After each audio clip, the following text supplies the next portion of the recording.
নমস্কাৰ বন্ধুসকল স্বাগতম জনাইছো আপোনালোকক আমাৰ ইউটিউব চেনেলত আজি মই আপোনালোকৰ কাৰণে Assam veterinary field assistant VFA 2025 এডমিশনৰ অনলাইন এপ্লিকেশনৰ সম্পূৰ্ণ ভিডিও স্টেপ বাই স্টেপ আপোনালোকৰ কাৰণে লৈছো ভিডিওটো হেকলৈকে চাব আৰু যদি আপুনি আমাৰ চেনেল নতুন তেন্তে চেনেলটো সাবস্ক্ৰাইব কৰি বেল আইকনটো প্ৰেছ কৰিব যাতে আহিবলগীয়া এনে গুৰুত্বপূৰ্ণ আৰু তথ্যমূলক ভিডিওৰ নটিফিকেশ্যন আপোনালোকে মিছ নকৰে অনলাইন ফৰ্ম সাবমিট কৰিবৰ কাৰণে আপোনালোকে এই পেজত আহিব ইয়াৰ যে ডাইৰেক্ট লিংক মই ডেসক্ৰিপচনত দিম ইয়াত আপোনালোকে ৰেজিষ্ট্ৰেচন কৰিব লাগিব সো তাৰ কাৰণে নিউ এপ্লিকেন্ট ৰেজিষ্ট্ৰেচন টেবত ক্লিক কৰিব তাৰ পিছত আপোনালোকৰ ৰেজিষ্ট্ৰেচন ফৰ্মখন এনেকৈ খুল খাই আহিব সো ইয়াত আপোনালোকৰ ফাৰ্ষ্ট নেম এন্টাৰ কৰিব তাৰ পিছত যদি আপোনালোকৰ মিডল নেম আছে তেন্তে ইয়াত আপোনাৰ মিডল নেম এন্টাৰ কৰিব আৰু আপোনাৰ যে লাষ্ট নেম বা সিয়ৰ নেম ইয়াত আপোনালোকে এন্টাৰ কৰিব তাৰ পিছত ইয়াত আপোনালোকৰ ফাদাৰ্স আৰু মাদাৰ্সৰ ফুল নেম এন্টাৰ কৰি আপোনালোকৰ এটা এক্টিভ ইমেইল আইডি ইয়াত এন্টাৰ কৰিব তাৰ পিছত আপোনালোকৰ ক্লাছ 10 ৰ এডমিট কাৰ্ডত আপোনালোকৰ ডেট অফ বাৰ্থ যেনেকৈ দিয়া আছে ইয়াত আপোনালোক ক্যালেন্ডাৰ পৰা ডে মন্থ আৰু ইয়াৰটো সিলেক্ট কৰিব আপোনালোকৰ যেটো জেন্ডাৰ লিষ্টৰ পৰা আপোনালোকে সিলেক্ট কৰিব ৰিলিজনত আপোনালোকৰ যেটো ধৰ্ম বা ৰিলিজন আপোনালোকে লিষ্টত সিলেক্ট কৰিব তাৰ পিছত আপোনালোকৰ নেশ্যনেলিটি ইণ্ডিয়া সিলেক্ট হৈ থাকিব ইয়াত আপোনালোকে কাষ্ট বা ক্যাটাগৰীটো সিলেক্ট কৰিব সো যদি আপোনালোকে ST হয় তেন্তে ST সিলেক্ট কৰি লব do you belong to EWS economically weaker section category যদি আপোনালোকে EWS হয় তেন্তে ইয়েস কৰিব যদি আপোনালোকে EWS ৰ পৰা বিলং নকৰে তেন্তে নো সিলেক্ট কৰিব তাৰ পিছত আপোনালোকৰ মেৰিটেল স্ট্যাটাস সিলেক্ট কৰিব Are you serving as a grade 4 employee of the department? No select কৰিব তাৰ পিছত আপোনালোকৰ যেটো ক্যাপচা কোড শো কৰিব ইয়াতে এন্টাৰ কৰি সাবমিট বাটনত ক্লিক কৰিব আপোনালোকৰ কনফাৰ্মেশনৰ পেজটো পপআপ হ'ব ইয়াত আপোনালোকে ইয়েছত ক্লিক কৰিব তাৰ পিছত আপোনালোকৰ ৰেজিষ্ট্ৰেচন সাকসেসফুল হৈ যাব আৰু ইয়াত আপোনালোকৰ ৰেজিষ্ট্ৰেচন নম্বৰ জেনাৰেট হৈ আহিব সো এই ৰেজিষ্ট্ৰেচন নম্বৰটো আপোনালোকে কপি কৰি ল'ব বা আপোনালোকৰ নোটবুকত লিখি ল'ব তাৰ পিছত আপোনালোকৰ পেজটো এনেকৈ ৰিডাইৰেক্ট হৈ আহিব সো ইয়াত আপোনালোকৰ registration number mobile number date of birth gender আৰু কাষ্ট সকলো ডিটেইলছ অটোমেটিকলি ফেচ হৈ আহিব ফৰ্ম সাবমিট কৰিবৰ কাৰণে আপোনালোকে ৰাইট সাইডৰ সেকশনত ডিটেইলছ এড কৰিব লাগিব সো প্ৰথমতে ইয়াত আপোনালোকে পাৰ্সোনাল ইনফৰমেশন আপডেট কৰিব লাগিব তো তাৰ কাৰণে ইনকমপ্লিটৰ ওচৰত যেটো আপোনালোকে পেন টুল দেখা পাব তাতে ক্লিক কৰিব তাৰ পিছত আপোনালোকৰ পেজটো এনেকৈ খুল খাই আহিব পাৰ্সোনাল ইনফৰমেশনত আপোনালোকৰ যিমান পাৰ্সোনাল ডিটেইলছ আছে গোটেইবোৰ অটোমেটিকলি ফেচ হৈ আহিব ইয়াত আপোনালোকে ফাদাৰ্স অকুপেশন এড কৰিব আৰু সেভ এণ্ড নেক্সট বাটনত ক্লিক কৰিব আপোনালোকৰ পাৰ্সোনাল ইনফৰমেশন সাকসেসফুলি আপডেট হৈ যাব তাৰ পিছত ইয়াত আপোনালোকৰ এড্ৰেছ ডিটেইলছ এড কৰিব লাগিব সো ইয়াত আপোনালোকে পেন আইকনত ক্লিক কৰিব তাৰ পিছত ইয়াত আপোনালোকৰ এড্ৰেছ সেকশনটো খুল খাই আহিব সো ইয়াত আপোনালোকৰ কমিউনিকেশ্যন এড্ৰেছ আৰু পাৰ্মানেন্ট এড্ৰেছ এড কৰিব লাগিব পাৰ্মানেন্ট এড্ৰেছত আপোনালোকৰ আধাৰ কাৰ্ডৰ বেক সাইডত এড্ৰেছটো যেনেকৈ আছে ইয়াতে আপোনালোকে ফুল এড্ৰেছটো এড কৰিব আপোনালোকৰ ভিলেজ নেম বা town name post office police station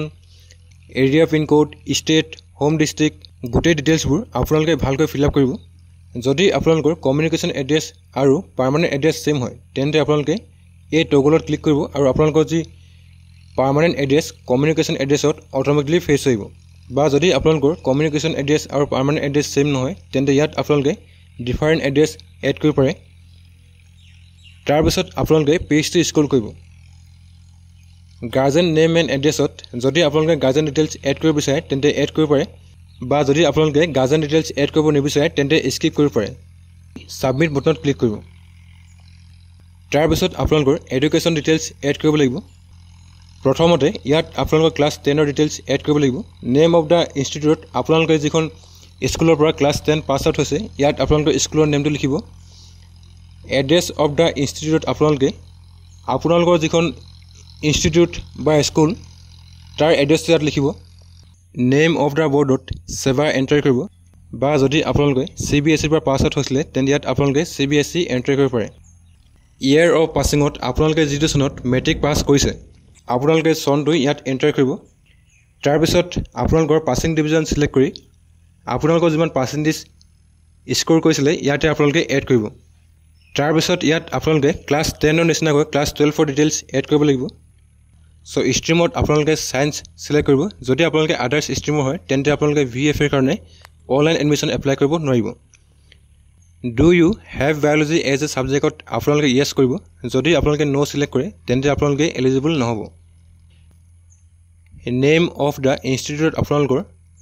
কলেজৰ নামটো লিখিব এড্ৰেছ অফ দা ইনষ্টিটিউট আপোনালোকৰ কলেজৰ এড্ৰেছ লিখিব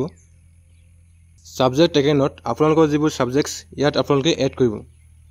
নেম অফ দা বৰ্ডত আপোনালোকে AHSAC এন্টাৰ কৰিব তাৰ পিছত ইয়াত আপোনালোকৰ ইয়াৰ অফ পাছিং ডিভিজন আৰু আপোনালোকৰ পাৰ্চেন্টেজটো এন্টাৰ কৰিব যদি আপোনালোকৰ ব্যাচেলৰ ডিগ্ৰী আৰু মাষ্টাৰ ডিগ্ৰী আছে তেন্তে ইয়াত আপোনালোকে bachelor degree master degree details add কৰিব পাৰে সো ইয়াত আপোনালোকে সেভ এণ্ড নেক্সটত ক্লিক কৰিব তাৰ পিছত আপোনালোকৰ ডকুমেন্ট আপলোড সেকশনটো খোল খাই আহিব ইয়াত আপোনালোকৰ age proof certificate PRC permanent resident certificate SSLC marksheet HS marksheet আপোনালোকৰ এখন পাছপোৰ্ট সাইজ ফটো এটা সিগনেচাৰ আৰু যদি আপোনালোকৰ কাষ্ট সাৰ্টিফিকেট আছে তেন্তে কাষ্ট সাৰ্টিফিকেট ইয়াত আপোনালোকে 500 KB ভিতৰত JPG ফৰ্মেটত আপোনালোকে আপলোড কৰিব লাগিব ডকুমেন্টৰ সাইজ বনাবৰ কাৰণে আপোনালোকে এই পেজত আহিব ইয়াৰ যি ডাইৰেক্ট লিংক মই ডেসক্ৰিপচনত দি দিম তাৰ পিছত আপোনালোকে যিখন ডকুমেন্টৰ ফটো লৈ থৈছে এই ডকুমেন্টটো আপোনালোকে ইয়াত সিলেক্ট কৰি ডানত ক্লিক কৰিব তাৰ পিছত সাইজত আপোনালোকে 400 KB এন্টাৰ কৰি ৰিডিউস সাইজত ক্লিক কৰিব ইয়াত আপোনালোকে অলপ সময় ওয়েট কৰিব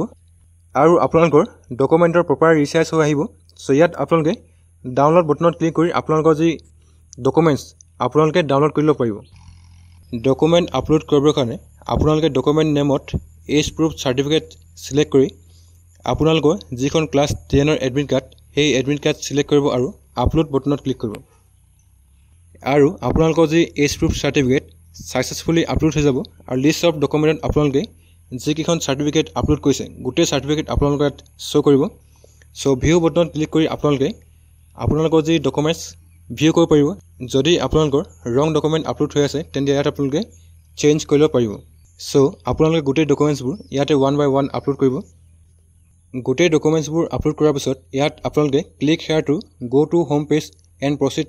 টু দা নেক্সটত ক্লিক কৰিব তাৰ পিছত আপোনালোকৰ হোম পেজটোত খোল খাই আহিব তো ইয়াত আপোনালোকে প্ৰিভিউ এপ্লিকেশন এণ্ড ফাইনেল সাবমিটত ক্লিক কৰিব তাৰ পিছত আপোনালোকৰ এপ্লিকেশনৰ এটা প্ৰিভিউ আহিব সো আপোনালোকে এপ্লিকেশনৰ প্ৰিভিউটো ভালকৈ চাই ল'ব যদি আপোনালোকৰ এপ্লিকেশনত কিবা ডিটেইলছ মিছমেচ হৈ আছে তেন্তে ইয়াতে আপোনালোকে এডিট কৰিব পাৰিব